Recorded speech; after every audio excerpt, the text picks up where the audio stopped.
আসসালামু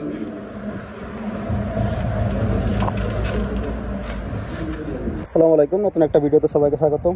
তো আপনাদেরকে আমি সবসময়ের জন্য বলি যে আপনারা যারা পোল্যান্ডে আসবেন, যারা ওয়ার্ক পারমিট ছাড়া বা অবৈধভাবে থাকবেন, তাদেরকে আমি সতর্ক করি যে পোল্যান্ডে দেখবেন যে এখন প্রতিনিয়ত ইমিগ্রেশন পুলিশ মনে করেন চেক করছে। এই যে দেখতেছেন যে পুলিশের গাড়ি অলরেডি আমাদের বাসায় আসছে, আমরা যে অ্যাকোমোডেশনে থাকি এই অ্যাকোমোডেশনে আসছে।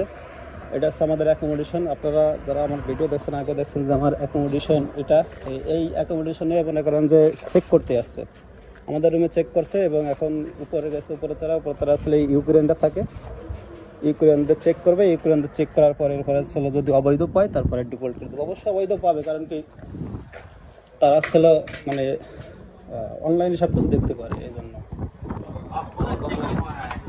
পুরো মনে করেন যে পোল্যান্ড ইমিগ্রেশন পুরো সব জায়গা চেকিং হচ্ছে। এই দেখেন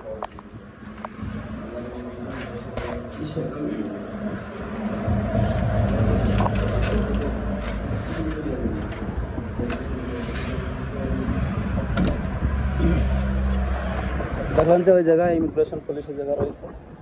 অলরেডি সব জায়গায় চেকিং হচ্ছে। আপনারা যারা অবৈধভাবে কাজ করবেন অবশ্যই সাবধানতা অবলম্বন করবেন। তো ইমিগ্রেশন পুলিশের সামনে আমি ভিডিও করতেছি না, কারণ যদি আবার মাইন্ডই করে তাহলে আবার ঝামেলা। যার কারণে ভিতরে আছে, রুমের ভিতরে।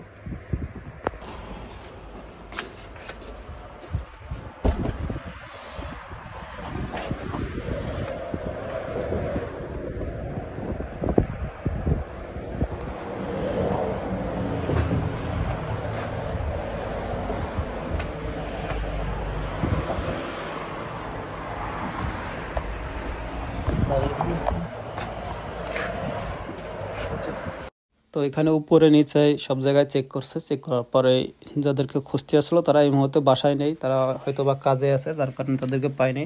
তো আপনারা যারা পোল্যান্ডে আসবেন, পোল্যান্ডে যারা আসেন অবশ্যই তারা তো বৈধভাবেই আসেন। তো বৈধভাবে আসার পরে দেখেন যে ওয়ার্ক পারমিট ছাড়া আপনাদের মনে করেন যে কাজ করায়। তো ওয়ার্ক পারমিট ছাড়া কাজ করাইলে দেখবেন যে এরকমের পরিস্থিতির শিকার হইতে হবে। তো আপনারা এতগুলো টাকা খরচ করে এত রিস্ক নিয়ে আপনারা ইউরোপে এসে এরপরে যদি অবৈধ হয়ে যান তাহলে তো মনে করেন যে এর থেকে কষ্টের কিছু থাকে না। তো যারা আসবেন অবশ্যই ওয়ার্ক পারমিট নিয়ে কাজ করবেন এবং সাবধানতা অবলম্বন করবেন।